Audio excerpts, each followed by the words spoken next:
بسم اللہ الرحمن الرحیم۔ کبھی مسلم دنیا معاہدوں کی شرطیں لکھتی تھی، پھر ایک زمانہ آیا کہ ہماری اپنی قسمت بھی دوسروں نے لکھنی شروع کر دی۔ ہماری سرحدیں دوسروں نے کھینچی، ہماری حکومتیں دوسروں نے بنائی، ہماری سلامتی دوسروں کے اڈوں پر ٹک گئی، اور ہم اگر معاہدے کی میز پر بیٹھے بھی تو فریق بن کر نہیں، مجبور بن کر۔ ایران امریکہ معاہدہ اسی لیے ایک معمولی خبر نہیں ہے، یہ صدیوں کی بے بسی میں امید کا ایک لمحہ ہے۔ سوال یہ ہے کہ کیا مسلم دنیا پھر سے اٹھ رہی ہے؟ کبھی عثمانی سلطان کے دربار سے عہد نامے جاری ہوتے تھے۔ فرانس، انگلستان، وینس اس جیسے یہ تمام ممالک عثمانی سلطنت سے تجارتی رعایتیں لیتے تھے، سفارتی تحفظ لیتے تھے، اپنے تاجروں کے حقوق کے لیے سلطان کی مہر کے محتاج ہوتے تھے۔ سلطان کا تغرا صرف مہر نہیں تھا، وہ عالمی طاقت کی زبان تھا۔ پھر تاریخ کا رخ بدل گیا۔ نیپولین مصر میں داخل ہوا اور مسلم دنیا کی نفسیات پر ایک گہرا زخم لگا۔ ہماری سلطنتیں کمزور ہوئیں، ہماری تجارت دوسروں کے ہاتھ میں گئی، ہماری سیاست دوسروں کی مرضی سے بننے لگی، ہماری سلامتی دوسروں کی ضمانتوں کے سپرد ہوتی گئی۔ رفتہ رفتہ یہ بے بسی ہماری عادت بن گئی۔ ہم نے سوچنا ہی چھوڑ دیا کہ ہم اپنی حفاظت خود بھی کر سکتے ہیں۔ ہم نے اپنی کمزوری کو عارضی ناکامی نہیں، مستقل تقدیر سمجھ لیا۔ تیل کی بے پناہ دولت آئی، مگر ہم اسے اجتماعی قوت میں نہ بدل سکے۔ ہم نے بلند عمارتیں بنائیں، بازار بنائے، محل بنائے، باہر سے ہتھیار خریدے، باہر کی حفاظت پر بھروسہ کیا، مگر اپنی صنعت، اپنی تحقیق، اپنی عسکری تیاری، اپنی مستقل قوت نہ بنا سکے۔ ہم نے طاقت خریدنے کی کوشش کی، طاقت بنانے کی نہیں۔ اور طاقت خریدی تو جا سکتی ہے، مگر خود مختاری نہیں خریدی جا سکتی۔ اسی پس منظر میں ایران امریکہ معاہدے کو دیکھنا چاہیے۔ یہ معاہدہ اس لیے اہم ہے کہ اس نے صدیوں کی بے بسی میں ایک شگاف ڈالا ہے۔ ایک مسلم ریاست نے دنیا کی سب سے بڑی طاقت کو یہ احساس دلایا کہ اسے نظر انداز نہیں کیا جا سکتا، پابندیوں سے ختم نہیں کیا جا سکتا، دھمکی دے کر جھکایا نہیں جا سکتا۔ یہ آخری فتح نہیں، یہ تاریخ کا آخری فیصلہ بھی نہیں۔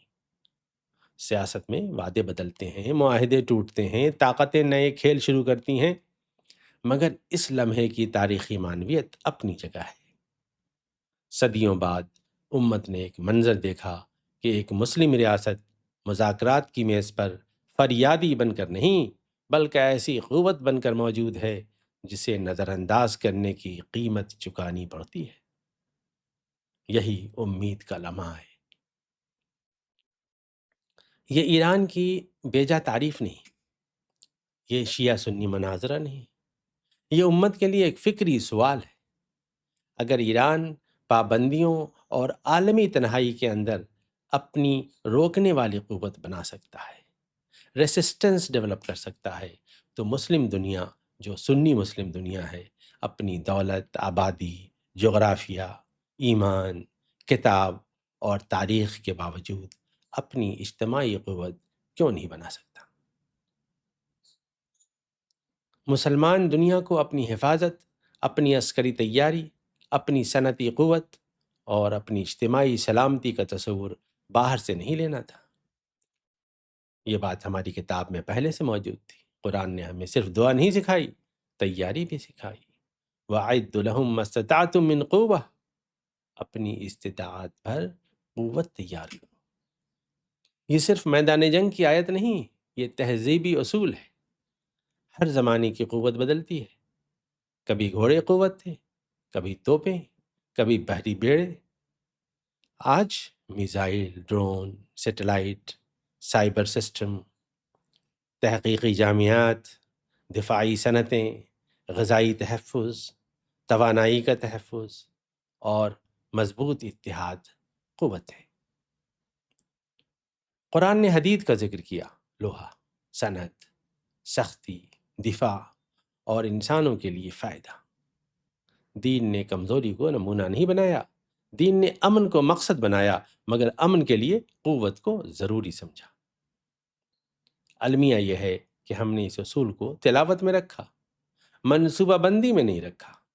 ہم نے آیت پڑھی لیکن اس کو ایگزیکیوٹ کرنے کے لیے ادارہ نہیں بنایا۔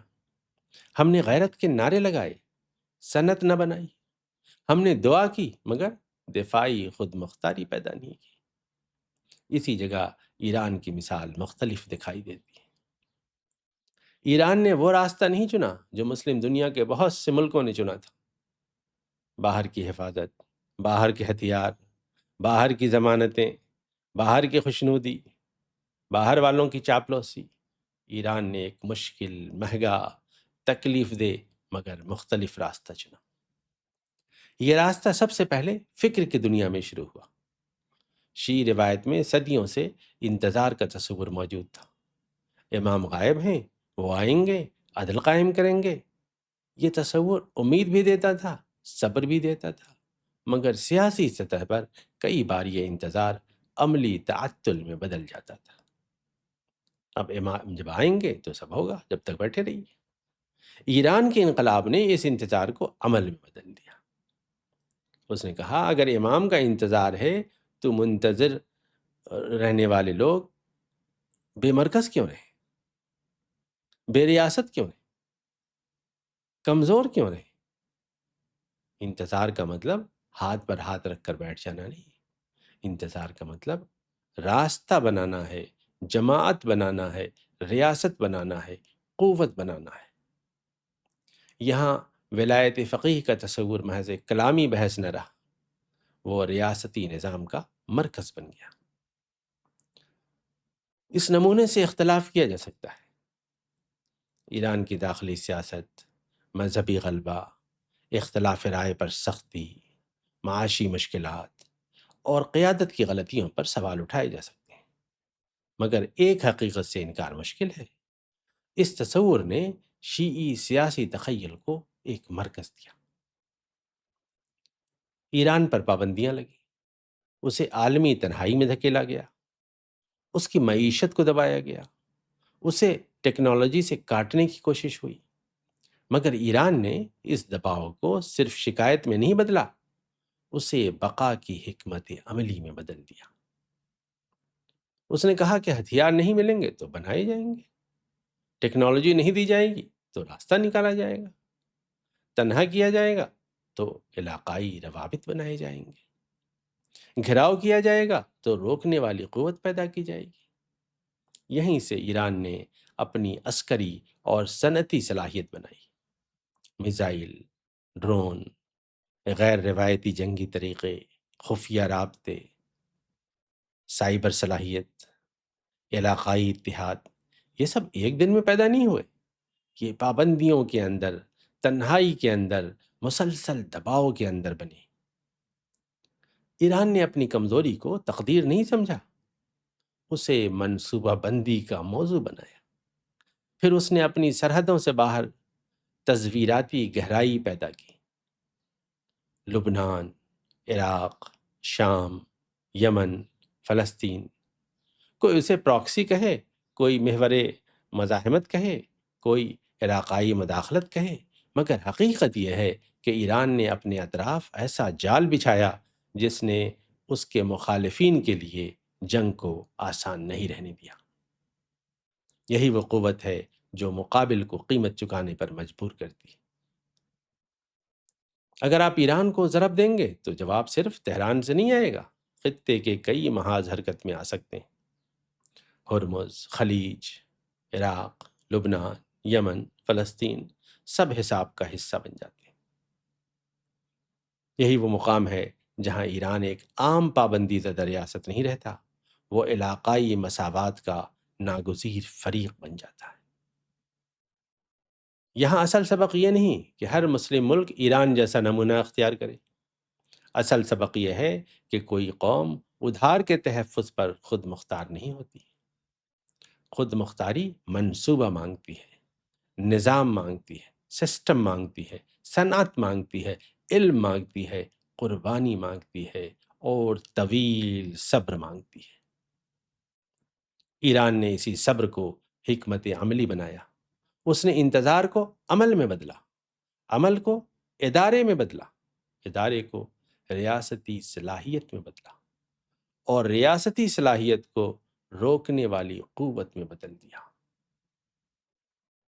آج اگر امریکہ ایران کو مذاکرات کی میز پر سنجیدگی سے لیتا ہے تو اس لیے نہیں کہ ایران کوئی معاشی دیو ہے، اس لیے کہ ایران کو نظر انداز کرنے کی قیمت ہے، اسے بمباری سے ختم کرنے کی قیمت ہے، اسے پابندیوں سے جھکانے کی ایک حد ہے، اسے تنہا کرنے کی بھی ایک حد ہے۔ کمزور کی سفارتکاری درخواست ہوتی ہے اور طاقتور کی سفارتکاری مذاکرات ہوتی ہے۔ اور طاقت کا مطلب صرف فوج نہیں، طاقت کا مطلب ہے ریاستی صلاحیت، صنعت، ٹیکنالوجی، علاقائی گہرائی، سیاسی ارادہ اور وہ قومی تخیل جو شکست کو تقدیر ماننے سے انکار کر دے۔ ایران نے یہی کیا۔ یہاں ہمیں بہت صاف رہنا چاہیے، ایران کوئی فرشتہ ریاست نہیں ہے، اس کے نظام پر سوالات ہیں، اس کی داخلی سیاست پر سوالات ہیں، اس کے نمونے سے اختلافات ہیں، اس کی قیادت سے غلطیاں ہوئی ہیں، فاش غلطیاں ہوئی ہیں، اس کے عوام نے تکلیفیں اٹھائی ہیں، لیکن کسی ریاست سے سیکھنے کے لیے اس سے مکمل اتفاق ضروری نہیں ہوتا۔ سیکھنے کی چیز یہ ہے کہ فکر کو منصوبہ کیسے بنایا جاتا ہے، منصوبے کو ادارہ کیسے بنایا جاتا ہے، ادارے کو ریاستی صلاحیت میں کیسے بدلا جاتا ہے، اور ریاستی صلاحیت کو روکنے والی قوت میں، پاور آف ریسسٹنس میں کیسے ڈھالا جاتا ہے، اور اسی قوت کو مذاکرات کی میز پر وزن کیسے بنایا جاتا ہے۔ یہی وہ سبق ہے جسے سنی دنیا نے بہت دیر تک نظر انداز کیا۔ سنی دنیا کے پاس خلافت کی ایک عظیم یاد تھی، مگر خلافت کے خاتمے کے بعد وہ کوئی فعال مرکز پیدا نہ کر سکی۔ ہمارے پاس دولت آئی مگر مشترک قوت نہ بنی، آبادی تھی مگر نظم نہ بنا، جامعات تھیں مگر تصویراتی تحقیق نہ بنی، حرمین تھے مگر اجتماعی قیادت نہ بنی، قرآن تھا مگر قوت کا قرآنی تصور منصوبہ بندی میں نہ ڈھل سکا۔ ہم نے ماضی کو یاد رکھا مگر مستقبل کو منظم نہیں کیا۔ ایران امریکہ معاہدہ ہمیں یہ نہیں کہتا کہ سب ایران بن جائیں، یہ بھی نہیں کہتا کہ ایران کی ہر پالیسی درست ہے، یہ ہمیں صرف اتنا کہتا ہے کہ کوئی قوم اس وقت تک سنجیدگی سے نہیں لی جاتی جب تک وہ اپنی حفاظت، اپنی صنعت، اپنا علم، اپنی معیشت، اپنی علاقائی موجودگی اور اپنا سیاسی ارادہ خود نہ بنائے۔ دنیا رحم سے نہیں چلتی، دنیا صلاحیت سے چلتی ہے۔ اگر مسلم دنیا کو پھر اٹھنا ہے تو اسے فکر کو منصوبہ، دولت کو صنعت، تعلیم کو تصویراتی تحقیق، مذہبی جذبے کو نظم اور مظلومیت کو منظم قوت میں بدلنا ہوگا۔ نشأت ثانیہ نعروں سے نہیں آتی، کانفرنسوں سے نہیں آتی، صرف ماضی کی عظمت یاد کرنے سے نہیں آتی۔ نشأت ثانیہ اس وقت آتی ہے جب کوئی قوم اپنے دل میں یہ فیصلہ کر لیتی ہے کہ ہم مجبور نہیں رہیں گے، ہم اپنی تقدیر دوسروں سے نہیں لکھوائیں گے، ہم اپنی سلامتی کسی اور کے حوالے نہیں کریں گے، ہم اپنی قوت خود بنائیں گے۔ ایران امریکہ معاہدہ آخری منزل نہیں، صرف ایک اشارہ ہے۔ کل معاہدہ ٹوٹ بھی سکتا ہے، مذاکرات ناکام بھی ہو سکتے ہیں، طاقتیں پھر پلٹ سکتی ہیں، مگر جو سوال اس معاہدے نے پیدا کر دیا ہے وہ اب ختم نہیں ہوگا۔ کیا مسلم دنیا پھر اٹھ سکتی ہے؟ ہاں، اٹھ سکتی ہے، اٹھ سکتی ہے اگر وہ اپنی فکر کو منصوبہ بنائے، اگر وہ اپنی دولت کو قوت میں بدل دے، اگر وہ ماضی پر رونے کے بجائے مستقبل کو منظم کرے۔ یہ ایران کی کہانی نہیں، امت کی کہانی ہے۔ ایران نے ایک دروازہ دکھایا ہے، اس دروازے سے گزرنے کے لیے ایران بننا ضروری نہیں، مگر بے بس نہ رہنے کا فیصلہ ضروری ہے۔ ایران سے اتفاق ضروری نہیں، مگر ایران سے سبق لینے سے انکار خود اپنی تاریخ سے انکار ہے۔ صدیوں تک ہم دوسروں کی لکھی ہوئی شرطوں پر دستخط کرتے رہے، ہماری سرحدیں دوسروں نے لکھیں، ہماری جنگیں دوسروں نے طے کی، ہماری سلامتی دوسروں کے اڈوں پر ٹک گئی، ہماری معیشت دوسروں کے قرضوں میں بندھ گئی، اور ہماری سیاست دوسروں کی منظوری کی محتاج ہو گئی۔ اب سوال یہ ہے، کیا یہ امت ہمیشہ دوسروں کی لکھی ہوئی تقدیر پڑھتی رہے گی، یا ایک دن پھر اپنی تاریخ خود لکھنے کا حوصلہ کرے گی؟ کیا ہم ہمیشہ معاہدوں کی میز پر فائل بن کر جائیں گے، یا کبھی فریق بن کر بھی بیٹھیں گے؟ کیا ہم ہمیشہ اپنی حفاظت کے لیے دوسروں کی طرف دیکھیں گے، یا اپنی قوت، اپنی صنعت، اپنا علم، اپنا نظم اور اپنی خود مختاری خود بنائیں گے، خود طے کریں گے؟ ایران امریکہ معاہدہ آخری منزل نہیں، یہ کوئی معجزہ نہیں، یہ کوئی جنت کا دروازہ بھی نہیں، مگر یہ ایک اشارہ ہے، ایک درار ہے، زوال کی دیوار میں پہلی درار، اور تاریخ میں کبھی کبھی ایک درار کافی ہوتی ہے۔